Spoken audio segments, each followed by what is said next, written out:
Hi, everybody. Hi. Social enthusiasm. Hello. Hey, yes. We Hey. actually want to be here. I promise. We do. Well, welcome to the Mental Health Awareness Panel. My name is Avidius. You can feel free to call me Evie. I'm joined by a lot of wonderful guests today. We're going to be discussing what it is to be a queer content creator and mental health awareness within the space. It'll be a little bit of our personal experiences, some things that we may have gone through or anticipate going through, but we'll start with some introductions. First and foremost, I got to look at the layout to see who's here. Right next to me is Gigi. So I'll let Gigi introduce themselves, and then we'll just go around. Beautiful. Hello, gorgeous angels. Thank you all for being here today. I'm excited to be a part of a couple of the panels that we are doing today. I am Miss Gigi. I am a drag artist from Austin, Texas. I am the honey hole of Texas. Take that with what you will. And the most recent Golden Corral Supreme. I'm very excited to be here and discussing mental health. All right, move on over to Hebe. Hello again, everybody. Some of you may remember me as the rapstress that implied a slur last night, but I am Hebe Buffet. I'm an all-you-can-eat course of RPGs, horror, and drag here on Twitch. I'm a member of Team Stream Queens, Timeless, Overture, Stream for a Cause, and a new member of the Pride Guild. So we got Sapphire next. Hi everybody, my name is Sapphire. I'm a plus-size Polynesian drag queen here on Twitch. That's about it. And I'm here. You'll see me in the next panel too. We love to see it. Beautiful. How about you, Lucy? Hi, I'm Lucy McGillicuddy, and I am the hostess of the channel Shady Gaming, which is a rotating cast of drag kings, queens, and betweens, because all drag is what? Valid. Thank you. There we go. And Illegal. State by state. And I was also the dungeon mistress for Shady Shroom Queens, Wigs and Wyverns, our actual Let's Play D&D show. It was a lot of work. It was a lot. Wonderful. It's why I'm here mostly. I love it. And last but absolutely not least, we've got Throna. Hello, Throna Shade, your League of Legends extraordinaire, and I am here because I too have mental health. And we are aware of that mental health. Yes, we are. I do want to set the stage today. We're going to be talking about mental health, which always can be a hot topic. A lot of us have our own personal experiences, so we want to make sure that what we are sharing with you is not clinical advice. Always consult with a medical professional if you are seeking. I know that a lot of us that are here present or the members of Team Stream Queens can always hook you up with resources if you do find that you're in need of them. So we're going to start talking about what mental health challenges you have faced as a queer content creator, or do you anticipate facing as a queer content creator? And I'm going to throw it out to the crowd. I can go down the line. We didn't really tell how we wanted to respond, but whoever wants to go first, feel free to do so. This is very pertinent to me because I took a 6-month hiatus, which was 5 months more than I wanted to for mental health away from my channel. I haven't touched it in almost all year, and I just needed to because I was not good. And sometimes you have to know when you need to take a break, and you don't need to force yourself to create content every time, especially if you know you're not up to it. For sure. You always make sure you take a break. I know there's a lot of pressure around content creation, especially being on live, long duration of stream, things of that nature. So you have to really prioritize. Because if you're not in a good headspace, you can't really entertain that one. What about somebody else's? I don't want to call anybody out, but feel free to join the conversation. I'm ready. I definitely think as far as the anticipation side of it, I know everyone here, everyone that's in chat, as queer content creators, it is already hard enough when we have just our nice little beautiful small niche, when we have the people that do exist on the internet that make it almost a mission, right, to upset us and come into our spaces and kind of infiltrate that space. I think anticipation wise, it's definitely scary considering recent events, obviously, here in the United States. And I think just something to say that, we need to all absolutely do our best to up our security on our channels, on all of our platforms, and do what we can, because it's already hard enough with how we're treated. whether it's online or in a public space. So just making sure that we're prioritizing what we can do to make sure that we are still safe throughout these next 4 years. Yeah, 4 years and beyond. I've been in the Yeah. space for like 5 years, a lot of various experiences, and also like you have to keep yourself and your community safe. As queer artists, we attract a lot of queer individuals. So we want to make sure that they have a good experience and can not feel like we're causing additional harm by the platform that we're creating. All right, anybody else want that question? I'm Can gonna you start repeat going. the question. I have ADHD. No worries. So what mental health challenges have you faced or do you anticipate facing being a queer content creator? So in terms of mental health challenges I've personally faced in being a queer content creator, basically I'm the type, I tell myself, don't look at the numbers. You cannot look at the numbers. Like I'm a drag artist and I play RPGs. Like the numbers are not gonna be your Dead by Daylight blonde beautiful girly numbers, and I get that. And that's just, it's part of it. It can be discouraging because sometimes I'll play a horror game and my numbers will be really great, and then I'll play an old RPG like Dot Hack and there will be like 2 people there. But it's, you have to do the content that you personally want to make, do what makes you happy, because that will just make the numbers even worse to you if you are already unhappy with the content that you are making. Yeah, I think that's a great Um kind of a follow-up question for that one. Do you think there's unique pressures for queer creators to differ themselves from non-queer creators? well, we're in a different area, so you answer that one. as a member of Team Stream Queens, Marisol mentioned this yesterday. We are all contractually obligated to play 1 game of Dead by Daylight a year, just to keep our membership on the team. But no, it's, I think we are in a unique position, whereas some of us want to make ourselves more palatable for a wider audience. So we not only are niche, but popular at the same time, which is kind of like a weird juxtaposition.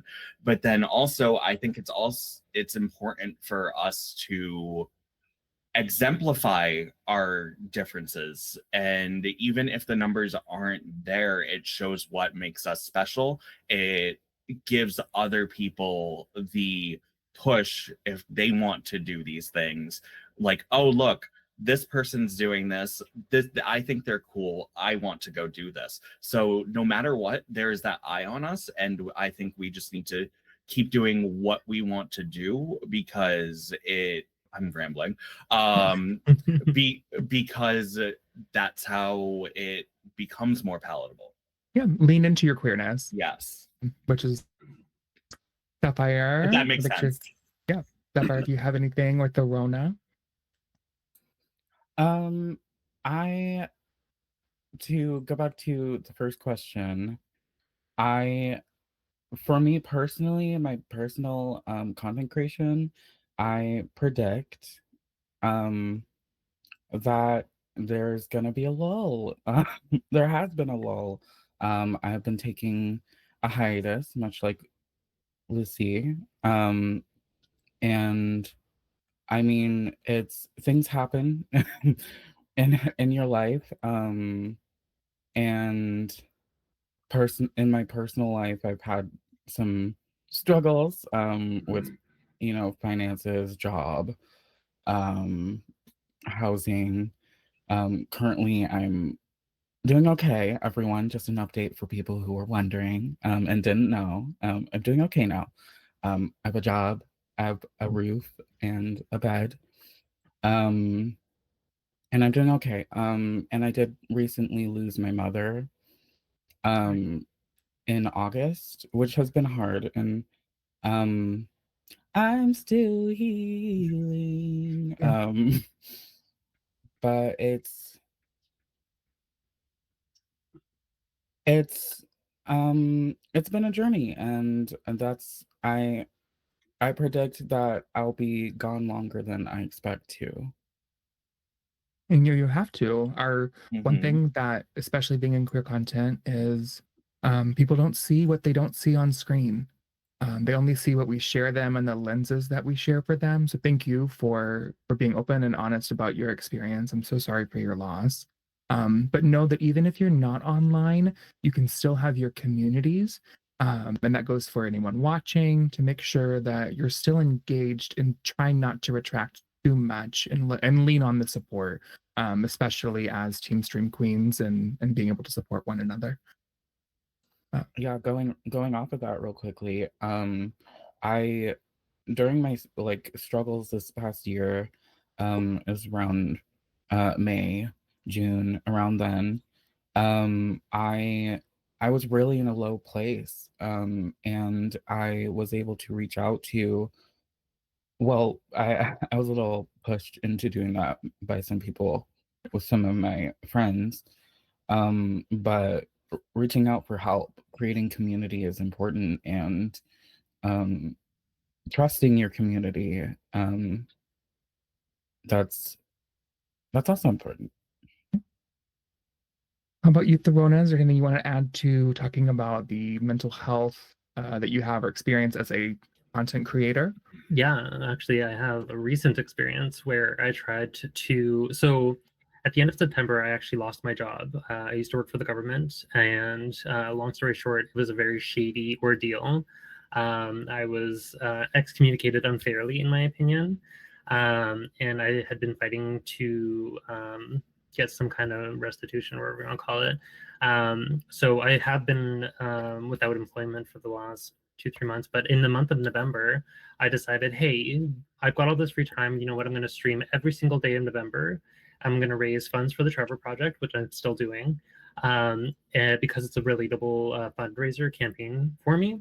And my goal to do that for myself was to challenge myself to beat my anxiety and depression and such, because every single day that I do want to stream, I go, okay, it's 9 o'clock. Maybe if I start getting read by 10 or 11, I'll play one game or something. And then it's 11. I'm like, okay, maybe if I push it to 12, and then like, I start with one, and then I just keep doing that. And then by like 2 or 3, I'm like, you know what? It's 3 o'clock. I deserve some rest. And like, I'll just do it tomorrow. And it's just like a rinse and recycle, repeat. So in November, I said, you know what, every single day in November. And so I did. I was doing really well. I did number one, day 1, 2, 3, 4, all the way up to day 13. And I broke. Like, I'll be honest, I broke. It was literally the day before my birthday. My birthday is usually a really soft spot for me anyway. But leading up to my birthday, I kind of had a crash. And I just did not feel like myself, and it was affecting not only me but the people around me, my relationship and stuff with my friends and my partner. And so I literally kind of went MIA for like a week and a half or 2, maybe even longer. And I decided to hunker down and just kind of reevaluate, right? And I said, you know what, I did what I could. I didn't reach my challenge, but I did complete some of it, and I'm happy to be doing what I'm doing now. So I'm actually seeking therapy, and I started a medication, which I actually had a very strong opposition, not a strong opposition, but weariness towards, because I was like, oh, I don't want to be so different. I don't want to be muted. I don't want my colors to be gray, But I've started it. I've been on it for like 3 weeks now, and it's very interesting, I will say. Yeah. It's both good, and it's not bad, but like, let's just say if we're scaling from 0 to 10, my 2s and my 8s are now just 5s, right? So my hyper excitement and stuff and energized are gone, but also my lows are just kind of gone. So I'm adjusting. It takes time, and that's part of mental health awareness. And thank you for sharing that personal information with everybody.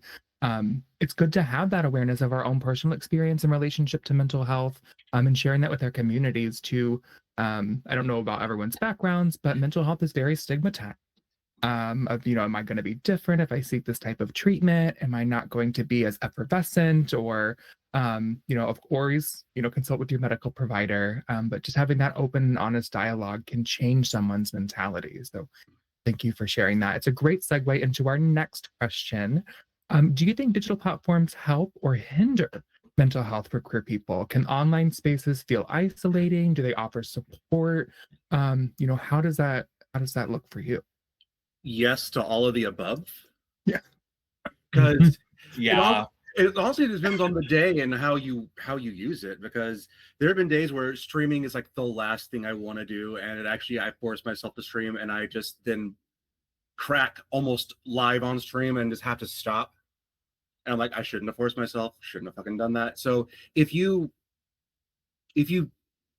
go out of your comfort zone too much, if you push yourself too much, I think it is a very negative and isolating feeling. But if you just relax, water off a duck's back, and keep it casual, it can be a very good tool to be cathartic. Mhm. Definitely has that double edge to it of it can be very nice and supportive and find that community aspect, but also it can be a hindrance. That those expectations, things of that nature. How about you, Gigi? I definitely think it's a double-edged sword, as Lucy was saying. It's kind of all of the above. I think times have obviously changed quite a bit in the last few years, as far as like talking about COVID specifically, where we saw this huge emergence of a lot of us coming to digital spaces to do our drag. And I think at the time, not only was I think as far as community goes, it was less isolating because we didn't really have any contact with anybody else. And then once that ended, things got, especially for me, a little crazy. It goes from, you're spending time with everyone every single day on the internet, right? And then all of a sudden everything's back open. I think that was definitely a really hard segue for myself, just because that changed a lot. And I think also to go back to what Hebe was saying on the first question, as far as like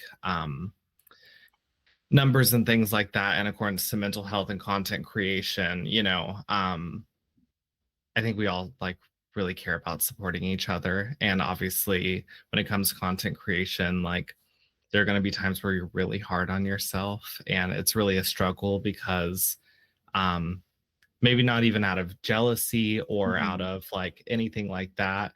You just want to, be successful as the rest of your sisters or siblings in general, right? And I think that is one of the hardest parts sometimes. But all I have to say to that is that all of our existence on this platform or anywhere we're at means just as much, whether you have 2 viewers or you have 300.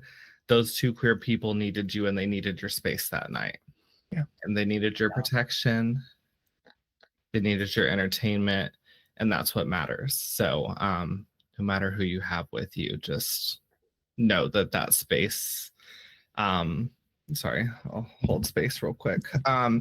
Know know that space is important, not only for yourself, but for the people that are there with you.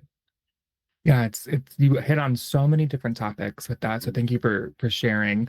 There's a competitive nature that sometimes being your own business and your own entertainer. And then the flip side of that is, but we still create these spaces that are so magical that you can't always quantify, with a CCV or those sort of things. So I'm a big believer is that quantity does not necessarily mean quality. And you can't put a number on an experience.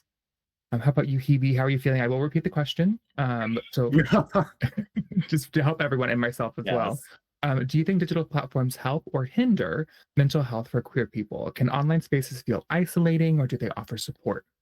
So I do, like everybody else, think it is a double-edged sword in my case in particular. And I don't think I touched on this as much a couple years ago in the performing live panel. But being someone that has a full-time offline job, streams part-time, and I also have not semi-regular shows live, but like I host Drag Race every week during Drag Race season at my home bar.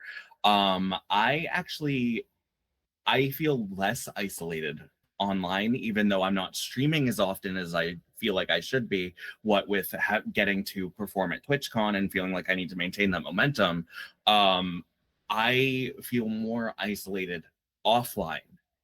And it's because the people in my scene see these things that I do online, like Stream Queens Con, like TwitchCon, talking to 1,253 people about mental health online, and they go, "Oh, well, we just don't book you because you're doing all that cool stuff online." Mm. And I'm just like, yeah, I still like to perform though. Right. Like, I'm a performer at heart. Like, I'm a personality. I love getting on stage and lighting up a room with whatever stupid shenanigans I want to do. And there's a space for that online, yeah, but it's not the same. Performing online and performing offline are not the same. Yeah, It's such a different rush. yeah, it almost feels more personal sometimes when I'm Yes. online than in person, which is so odd. People wouldn't Mhm. think that, but it feels more connected, more intimate, even But that's the public excuse space. I get a lot. Sometimes they'll be like, "Oh my god, this amazing thing you're doing, this amazing thing you're doing. What are you up to?" And I'm like, "I'm not up to anything." Yeah. Like, you don't ask me to do anything, so Uh, how about you, Sapphire? I'm just kind of trying to give everyone space if they do want to respond. If I call you out and you're like, hey, don't feel like pressured to respond. Go on, Sapphire. I don't. It might be an internal thing. I feel isolated in most situations. Yeah. But that could, on one hand, be me isolating myself. I tend to do that. But yeah, there's an amazing feeling when you're online, and of course it's a larger platform. It's the World Wide Web. When I mean, unless you have the funds to do so, to be going to all these different places, you're kind of set in the radius in which you can get to locally, whether that's by I don't have like a vehicle, so I would have to walk or get rides or public transportation. Right.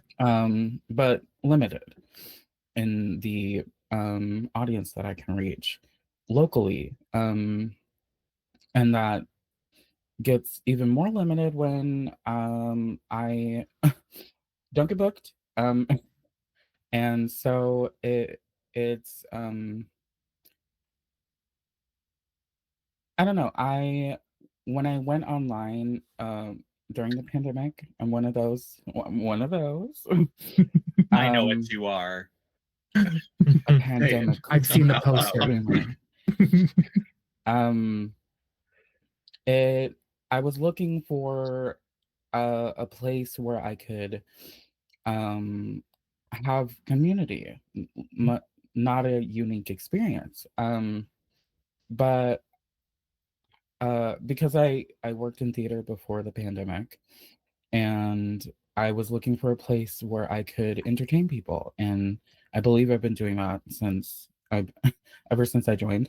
Hopefully, probably You have. annoying more people.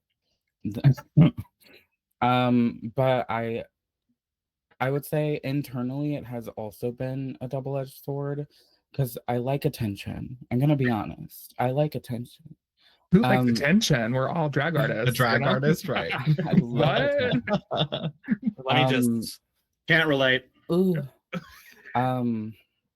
But I've noticed that so for about 2 years I was dead set on GTA 5 roleplay.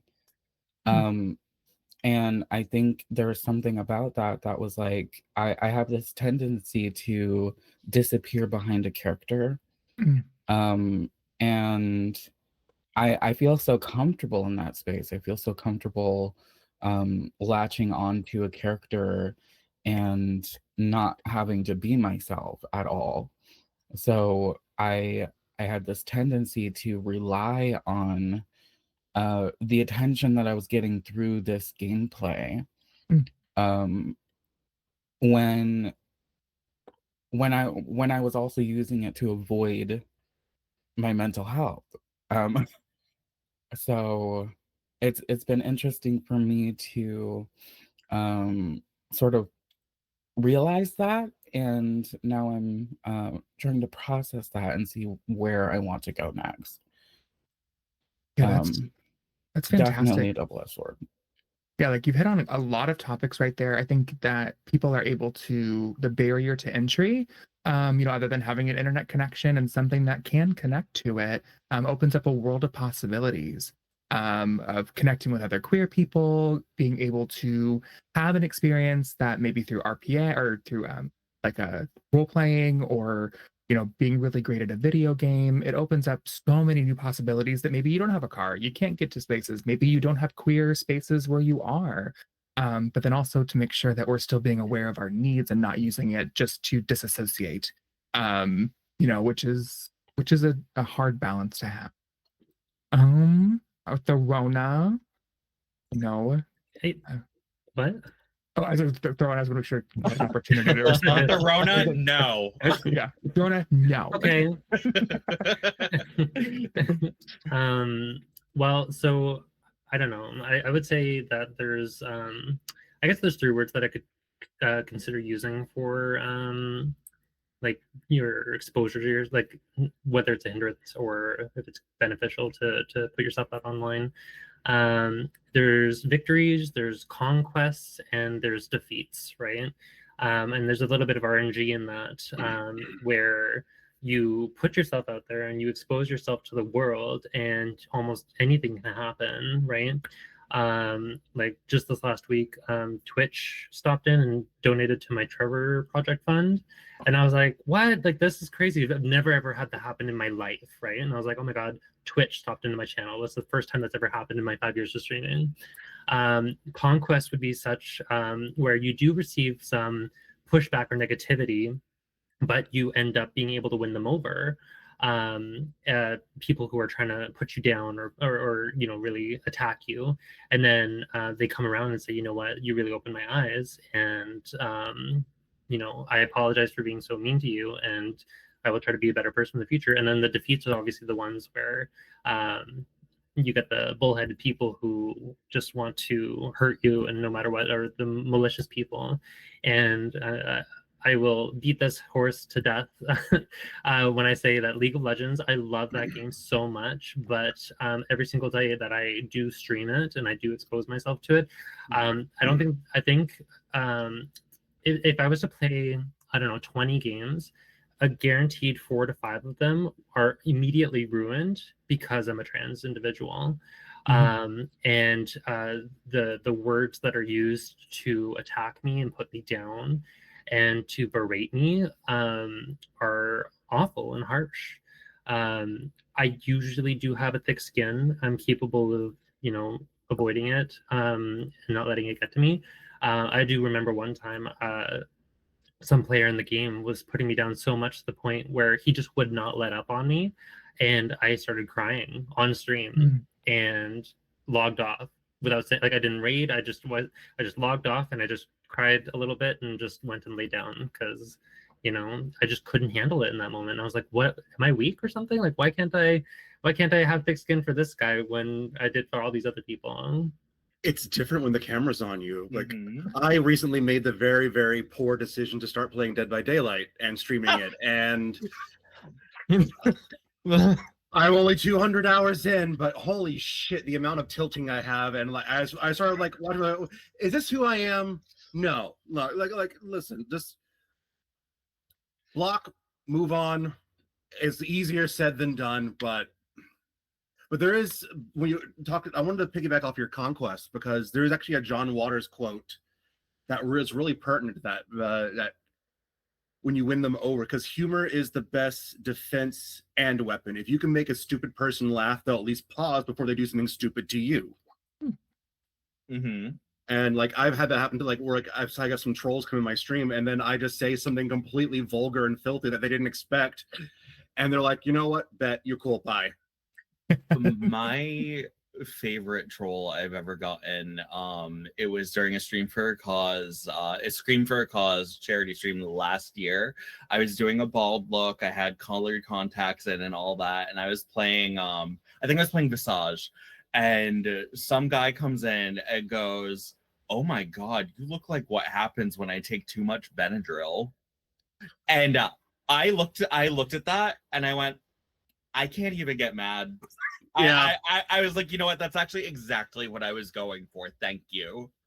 Just yes and. Right. Yeah, our I wanted to fight experiences the Hat Man. Yep. our experiences can vary wildly. Like, of course, we're looked at as powerful, strong drag artists, but given our situations or what we're having, to your experience, the Rona, just you hit a wall, you hit an experience that you couldn't, and knowing that instead of pushing through that, you needed to take care of yourself in that moment, and that's so important. Sometimes we can battle those trolls, but sometimes we just gotta like say, not that you won or that I'm weak, is that I need to protect myself. I need to protect my Mhm. own mental. You got to protect your peace. Yeah. Have you ever experienced that, Evie? Oh my God. Where you just shut down the stream and you're just, I can't. Yeah, I mean, I've been doing it, I think, just as long as you have. And sometimes I just have to be like, I'm done. I play Dead by Daylight primarily. And of course you'll have comments or this or that. And some days you're like, hey, I had a really hard, rough 8 hours of work. I just got in makeup for 2 hours, and I don't have the patience to just sit here and, have things happen to me inside this game. I can't do it. Or I'm just like not playing and performing the way that I want to. And your audience can tell. Yeah. Your audience can tell, when you're not having a good experience. They're aware. So One thing I personally do I haven't played Dead by Daylight in a while, but whenever I play a game like that to like start off my stream, I do it, since it's not my main game I play, I institute like a 4-game quota in terms of like, okay, I lost. If I lose one more, we're switching games. Yeah. Like, because you got to keep your mental health up there. Hey. Yeah, I think that's why I kind of say I prefer Dead by Daylight, because the only way that they can interact with me is if they can come into my stream and type, or they type in a post-game chat. Some of the live services with voice chat, that is able to easily put me in a really uncomfortable position. And then also on certain platforms, we're not able to defend ourselves the way that we could in a club setting, because we have more to lose than a random troll on the internet. We get bans, we get those things. So like TikTok Live. Correct, like TikTok Live. Gender-based violence. Where's Trashly? Yeah, I mean that's a whole other can of worms. I saw your video today, that's why I said it. Yeah, I was like, and I won't go rant on a specific platform, but it happens everywhere. Is that they don't understand us, they don't understand our experiences, and being a queer person, sometimes we get violations that you're like, what in the world? I would never do that. I would never do something like that. And then you're like, well, you did. I'm like, well, gosh. So anywhoosies, so I did want to say we've got probably another 10-20 minutes left. We've been talking a lot of our own experiences, but when it comes to mental health awareness, how do you with your community or with your platform, how do you represent your own mental health or advocacy for people to take ownership of their mental health, and just be aware that there are a lot of different concerns for people? How do you use your platform for mental health awareness? Chronic oversharing. But legitimately, like, I'm like very, very candid about my mental health. Like, this year has been like fucking wild for me. I started therapy this year. I thought I didn't need it. Like, oh, I just need meds. I got meds. You know what? I can just push through this. Like, no, like, and what I learned in therapy, like, was eye-opening, and I wish I had done it sooner. But better late than never. And I tell my friends that, I tell my family that, I tell my stream audience that, like, hey, no, therapy, fucking seek it. Pardon my French, but it's important and passionate to me. I don't even speak French. I do love a baguette. I mean, I have the C word in my name, so I can't really say much, How about you, Gigi? How do you use your platform for mental health awareness? Yeah, absolutely. So I've been streaming for about 3 years now, and from the very beginning, my stream has stayed true to no topic being off the books when it comes to conversation and dialogue between myself and chat, whether that's politics, mental health, socially progressive issues, whatever it is, right? So I'm very clear, just like Lucy was talking about with chronic oversharing. I am very open about who I am, the things that I struggle with, because I know that it's important to have those conversations and even showing vulnerability, especially on an online platform where you don't always know who's watching you, or you know that there are queer people in that space that need you, right? So, personally, like I have bipolar 1, have been, struggling with that basically my whole life. And so I try and do my best to show my vulnerabilities and show that it's safe to just experience them, and it's okay to show whatever symptoms or whatever you're feeling in front of other people. Especially like even small things, right? Like when somebody raids in, one of my main things is, have we taken our pills today? Have we had a little something to eat? Stuff like that, right? It's just little tidbits that it's not like a direct call out, right? But little reminders for people. So yeah, just making sure that that dialogue's always open so that people feel like they're safe. Yeah, and it's it's an obligation, I think, as queer people to allow ourselves to and prepare ourselves for those conversations. It just happens as queer content creators with people with different mental health needs. I would always advocate that be open and honest, but just know that we're not clinicians. I Correct. see, unfortunately, people take on so much from their community. It's one thing to open up a conversation and a dialogue, but don't take that as your responsibility to Mhm. see them through everything. Hook people up with resources, always redirect, because that impacts your own mental health as well. Just normalize the conversation. Carry Yes. that. How about you, Hebe? How do you use your platform for mental health awareness? So I'm basically gonna piggyback off what Gigi said. I don't really consider much off limits on my stream. I just mostly tell people like read the room. I think even though a lot of people use Twitch and us in particular as sort of like their escape from the terrible things going on offline right now, I also think it's very important for us as extremely visible LGBTQIA plus et cetera individuals on a platform like this to talk about the things that are going on offline. And it's like I will talk about things going on in my day to day. I had an amazing September. Like I said, I performed at TwitchCon. My October was terrible. It's like I also had a death of somebody close to me.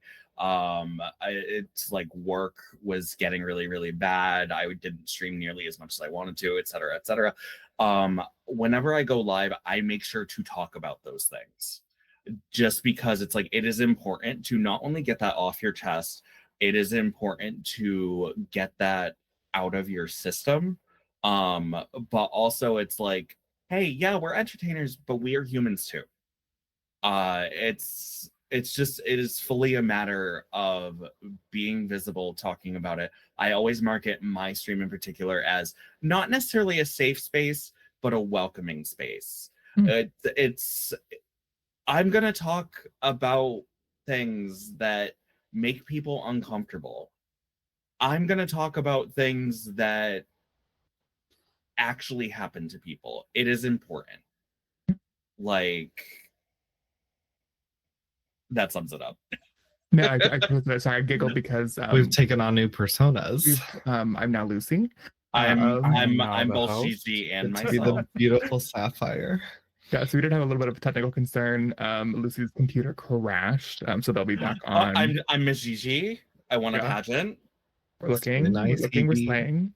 But to keep with the conversation as Gigi's smoothly as possible, I know your names for the most part. I don't know my own, but I do know yours. Can go on over to, I think next in line we had Sapphire.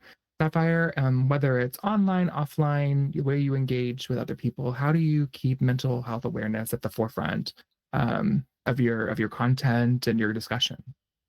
I'm Evie now, so thank you for respecting that.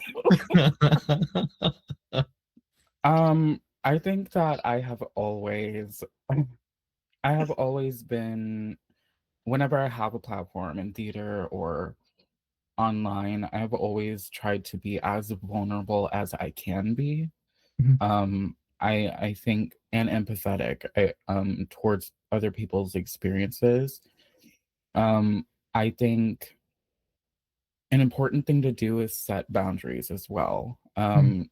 You, as much as on one hand, it's great to as a somebody who's super visible, well, mildly visible in my case, and on this platform, I do feel an obligation to have these conversations. However, sometimes I can't, Mhm. and um there are certain topics that I just don't want to broach when it comes to while I'm live or doing certain things. There are times and places for to have conversations, and just because I am live doesn't mean now is the time to have these conversations. Yes. Yeah, Um, it can happen where people are maybe in a mental health crisis.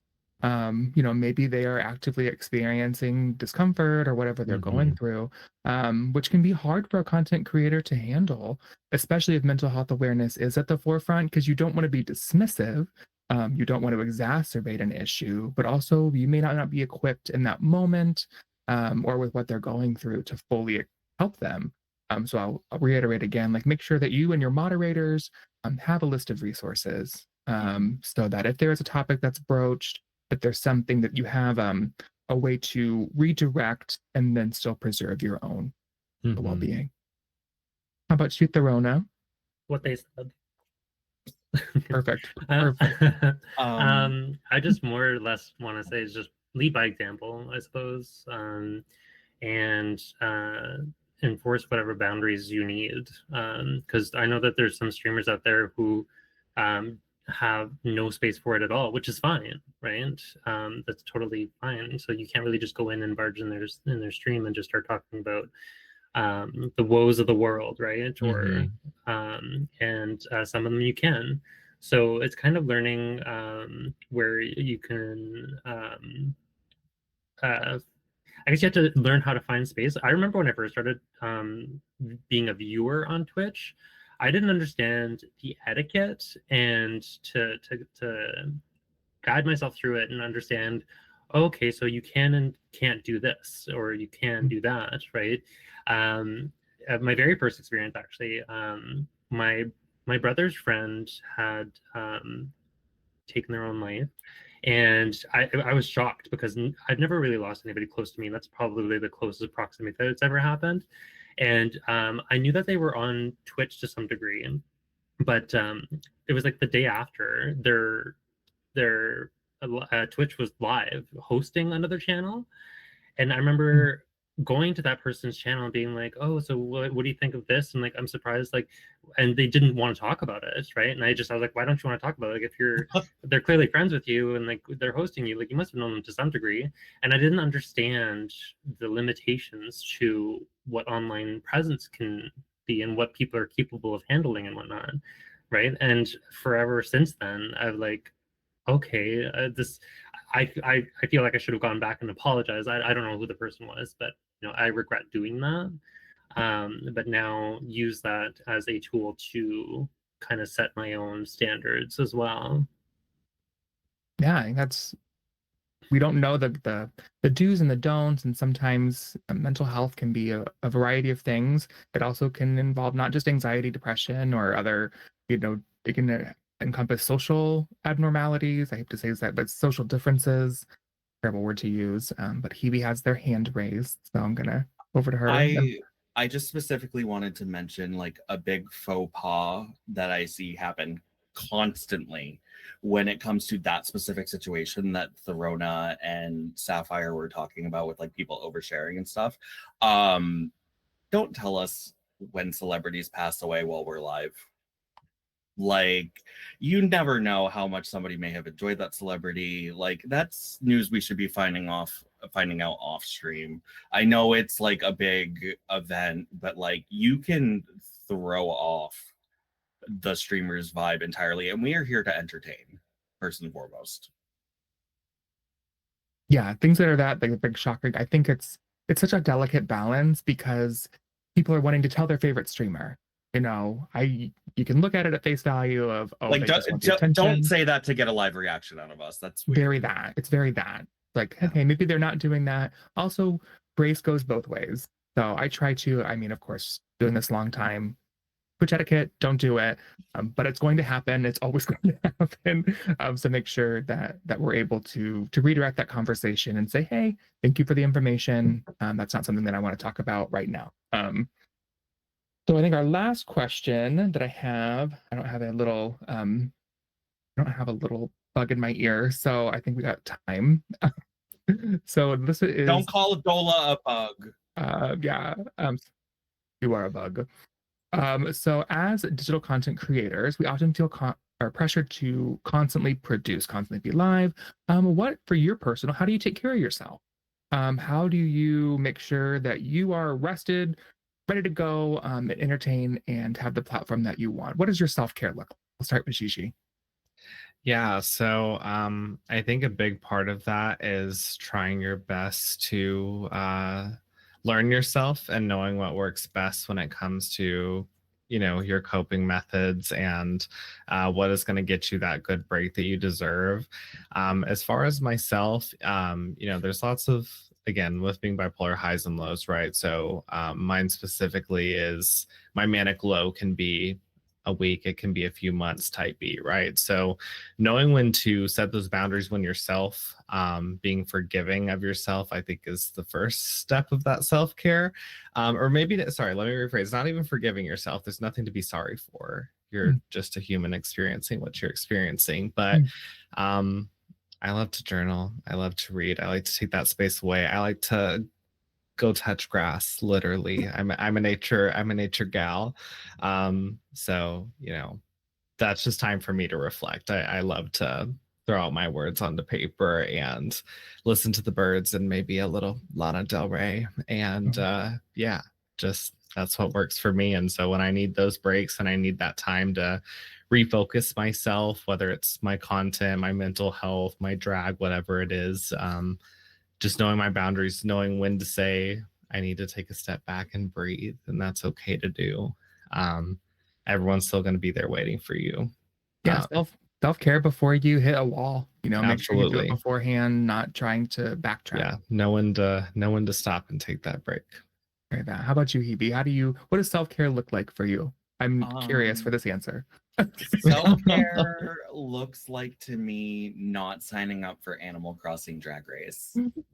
But in all realisticness, self-care for me in particular is basically, and this took me a while to learn after I started streaming regularly on Twitch, play video games for yourself.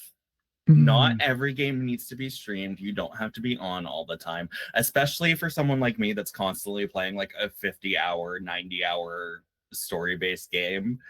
I'm sorry, you're not going to be there for every minute of that, and that's fine because I need to be there for every minute of that. Great advice. Sometimes the games we don't play, we're gamers. I mean, those of us that have gaming as our forefront, and you lose that. There was a while where I was starting to like not enjoy playing games as much, and it was because I was always live playing them. Yeah, I would say learn to be selfish, but also don't think it's selfish that you have to stay back. Like there are just days, like even after the highest, like, hey, I'm not feeling 100%. I know I'm not going to be as entertaining. I'd like to take this day off. Sorry, y'all. And I don't like make a question like, no, I am doing this, and they understand. Your audience will understand. Yeah. How about you, Sapphire? What does self-care look like for you?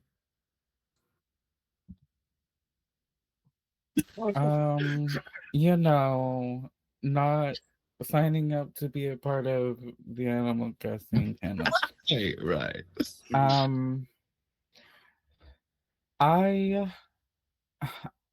I am very hard on myself.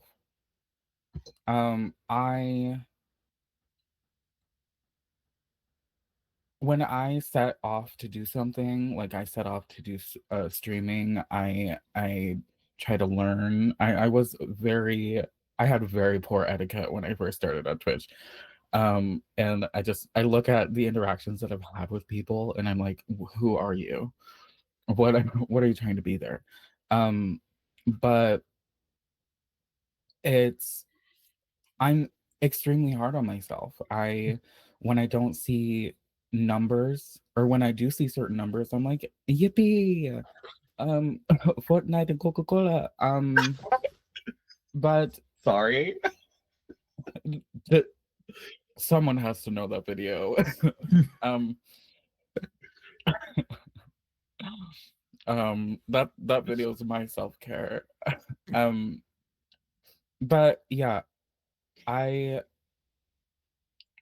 been taking time for myself, and I seriously am very hard on myself. I can't believe that I'm taking this much time to heal. And I am being hard on myself. I'm like, I'm going to fade into obscurity. I think self-care sometimes is listening to all these insecurities that you're having in your head, and you kind of have to face them and say, hey, you're you're not being very Fortnite and Coca-Cola. Like, as much as I know I can be extremely hard on myself, I know that I need this time. So taking time to yourself is okay. It's Yes. okay. Self-care is self-kindness. Yes. Stop. Sometimes those of us that are a little bit more mental health or empathetic or in that nature, we tend to give the best advice, but then just don't listen to it ourselves. I'd never tell somebody else, don't do this X, Y, and Z, but I don't, give yourself that same advice. You have great advice. Everybody on this panel is just listen to your. How about you, Therona? What does self-care look like for you? I would say knowing and acknowledging your limitations and not trying to exceed them or forcing yourself past them. Like my example from November, I was going to do every single day of November, but I hit that blockade and was like, okay, I'm gonna take a step back here. Even so much so for the Stream Queens drag show that's happening this weekend. I was originally supposed to be part of it, and when the deadline started creeping up on the 29th, I just started panicking internally. I had a good, funny concept. It was going to be amazing, let me tell you. But I didn't have the energy, nor did I have the motivation to realize my concept. And instead of delivering some half-ass, maybe something that I was going to be like not so proud of, I decided to communicate that I needed to pull out because I was not going to deliver. So sometimes pulling out's important. True. It's true. Depending what state you live in, it just depends. State of denial. Anyway. Yeah, I think we all hit on great self-care things. Sometimes radical acceptance and just being able to love yourself enough to give yourself that time, space, energy, and compassion. Thank everybody for being so vulnerable, so open and honest today. I really, really appreciate it. I do want to go around one more time. Everybody wants to just say hi, where they can find you. We'll start with Gigi and then make our way around.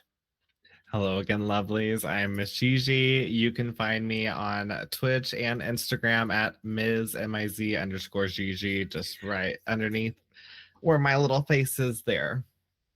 Now that we're in the right boxes. Right. Now that I'm not Sapphire. Sorry. No, you're fine. How about you, Hebe? Hello again, everybody. My name is Hebe Buffet. Oh, I gotta follow. Yeah. Hello, everybody. Hello. Hello, everybody. My name is Hebe Buffet. I'm an all-you-can-eat course of horror RPGs and drag here on Twitch. You can usually find me on Mondays. We'll see if I have the capacity to stream tomorrow. Otherwise, I do stream out of drag when I have the energy on random weekdays. And you can mostly just kind of find me doing my own thing. I'm still waiting to hear back from the Capcom Creators Program. Fingers crossed. I'm going to mention it here too. But yeah, I'll see you next year. Sapphire. Oh, I'm me again. Hi, it's just Yay. me. My name is Sapphire. I'm a plus-size Polynesian drag queen here on Twitch. I am currently kind of on a hiatus. If you like theater, if you like gaming sometimes, I'm gonna come out of the closet here, okay? I'm coming out of the closet. I'm being very vulnerable. I play DBD off stream only. Thank you for that. Thank you. I'm holding You're space. For you for strong. that. I'm holding space for you for that. Yeah. Thank you. And Thank you. Oh, I got Thank you. followers here. Thank you for holding space, and I can finally defy gravity. But yeah, if you like theater, I sometimes on Thursdays I like to do theater Thursdays where we talk all about our theater loves. So keep an eye out for that. Other than that, I don't. I'm gonna try to put together a schedule soon. I'm Alright. I'm working on it. Hey, be kind to yourself. No pressure. Yes. I'm kind. I'm kind. All right, Lucy, how about you? Hi, I'm Lucy McGillicuddy, and my channel is Shady Gaming. Cuts more than just me. We play just a lot of random things, bottom of the barrel filth. Usually, Monday tomorrow is our casual day. It's going to be my drag son Aphasia's sellout power hour, where we do reaction content, and then party games like Rift Tracks. Work. And my lobbies are like my pronouns, any all. Perfect. And last but certainly not least, the Rona. Where can we find you? I stream it very intermittently, but when I feel like it, I do. You'll see me playing League of Legends. So if you love the MOBA games, etc., I am an extraordinaire at League of Legends. I am so good at the game. Like, I don't know, like I'm tooting my own horn here, but I am working really hard. It's been 14 years that I've been trying to get Riot to notice me. So we're going on to year 15. And I will say, I don't play League of Legends, but I love watching your streams. Like, you're that good that I don't even know what's happening, but I'm enjoying myself. So great channel. And last for the panel, hello, my name is Benavidius. Feel free to call me Evie. I'm your busty bearded beer loving babe here on Twitch and other platforms when they don't ban me. So you can find me every Wednesday, Thursday, and Saturday, primarily playing Dead by Daylight, but sometimes we do sprinkle in some variety. Thank you all for being here today. Hopefully I'm still on schedule, but everyone wait by, and hopefully they'll shoo us off here. Queer media out. Bye.